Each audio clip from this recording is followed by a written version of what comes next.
Hello everyone. 23 மொழியின் முதல் நிலை பேசுதல் டேஷ் ஆகும் கேட்டல். 24 ஒலியின் வரி வடிவம் டேஷ் ஆகும் எழுத்து. 25 தமிழ் கிளை மொழிகளில் ஒன்று தெலுங்கு. 26 பேச்சு மொழியை டேஷ் வழக்கு என்று கூறுவர் உலக வழக்கு. 27 குற்றியல் உகரம் குறுமை கூட்டல் இயல் கூட்டல் உகரம். இந்த கரம் தப்பலில் உகரம் குற்றியல் உகரம். தன் ஒரு மாத்திரை அளவில் குறுகி ஒலிக்கும் இகரம் டேஷ் ஆகும் குற்றியல் இகரம். எடுத்துக்காட்டு கொக்கு கூட்டல் யாது ஈக்குவல் டு கொக்கு யாது. கூ கீயா மாறும். இக்கு கூட்டல் ஈ. அதை சேர்த்து எழுதணும்னா கீ. நாடு கூட்டல் யாது ஈக்குவல் டு நாடு யாது. எனப்படுவது கூட்டல் யாது எனப்படுவது யாது.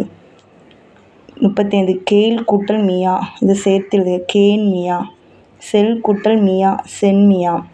36 குற்றியல் இகரம் தற்போது டேஷ் வழக்கில் இல்லை உரைநடை வழக்கில். குற்றியல் இகரம் எதில் மட்டும் உள்ளனன்னா இலக்கியங்களில் மட்டும்தான் குற்றியல் இகரம் காணப்படுது. இப்போது தற்போது உரைநடை வழக்கில் இல்லை.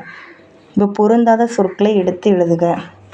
இப்படி கொடுத்தாங்கன்னா நம்ம அதில் எது பொருந்தாதுன்னு எழுதணும். பசு விடு ஆறு கரு ஈக்குவல் டு அதில் எது பொருந்தாதுன்னா கரு. பாக்கு பஞ்சு பாட்டு 10 கொடுத்துருக்காங்க. அதில் எது பொருந்தாதுன்னா பஞ்சு. ஆறு மாசு பாகு அது ஈக்குவல் டு அது. அடுத்தது அரசு எய்து மூழ்கு மார்பு ஈக்குவல் டு அரசு. பண்பு ஈக்குவல் டு மஞ்சள் பண்பு மஞ்சு கண்டு எக்கு ஈக்குவல் டு எக்கு.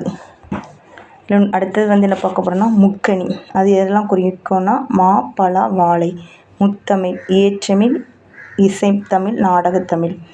நாற்றிசை கிழக்கு மேற்கு வடக்கு தெற்கு. ஐவகை நிலம் குறிஞ்சி முல்லை மருதம் நெய்தல் பாலை. அறுசுவை இனிப்பு புளிப்பு கார்ப்பு துவர்ப்பு உவர்ப்பு கசப்பு.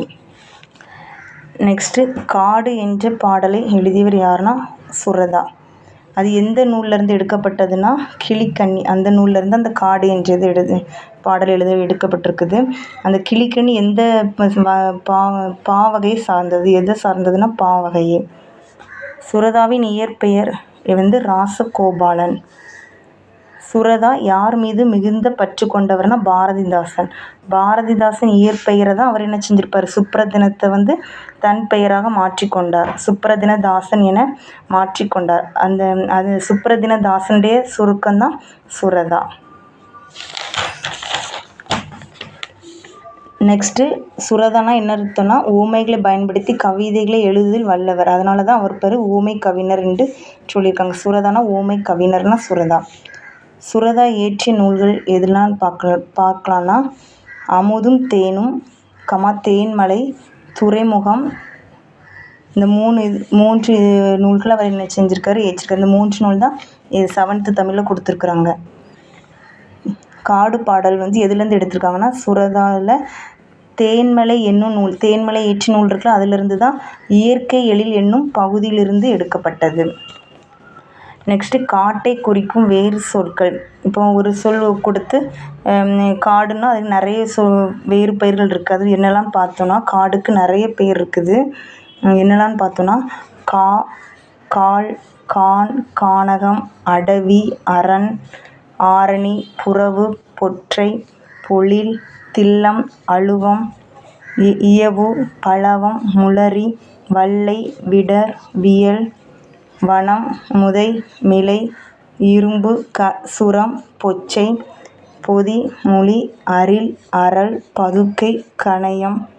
இது எல்லாமே காடை குறிக்கும் வேறு பெயர்கள். ஓகேவா ஃப்ரெண்ட்ஸ், பார்த்துக்கிடுங்க. அடுத்து சொல் பொருள் பார்க்க போகிறோம். ஈன்று பெற்று கொம்பு கிளை அதிமதுரம் மிகுந்த சுவை களித்திட மகிழ்ந்திட நச்சரவம் விடமுள்ள பாம்பு விடுதி தங்கும் இடம். அடுத்தது வாளை கன்றை ஈன்றது தான் சொல்லணும், கொடுத்தது சொல்லக்கூடாது. வாளை கன்றை ஈன்றது. பிரித்தெழுதுக. காடெல்லாம் காடு கூட்டல் எல்லாம். கிழங்கு கூட்டல் எடுக்கும் கிழங்கெடுக்கும். நெக்ஸ்ட்டு இது ஒரு கதை, ஃபஸ்ட் இயரில் உள்ள கதை. அப்படியே நிற்கட்டும் அந்த மரம் என்னும் நூலின் ஆசிரியர் யாருன்னா ராஜமார்த்தாண்டன். ராஜமார்த்தாண்டன் எந்த பன்முக திறன்கள் பெற்றவர்னா கவிஞர், இதழாளர், கவிதை திறனாய்வாளர். ராஜமார்த்தாண்டன் டேஷ் என்னும் சிற்றிதழை நடத்தியவர்னா கொல்லிப்பாவை. கொல்லிப்பாவை என்னும் சிற்றிதழை நடத்தியவர் யாருன்னா ராஜமார்த்தாண்டன். எந்த நூலுக்காக தமிழ் வளர்ச்சி துறையின் பரிசு பெற்றார்? ராஜமார்த்தாண்டன் கவிதைகள். சிறந்த தமிழ் கவிதைகளை தொகுத்து எந்த டேஷ் என்னும் நூலில் எழுதியுள்ளார்? கொங்குதேர் வாழ்க்கை.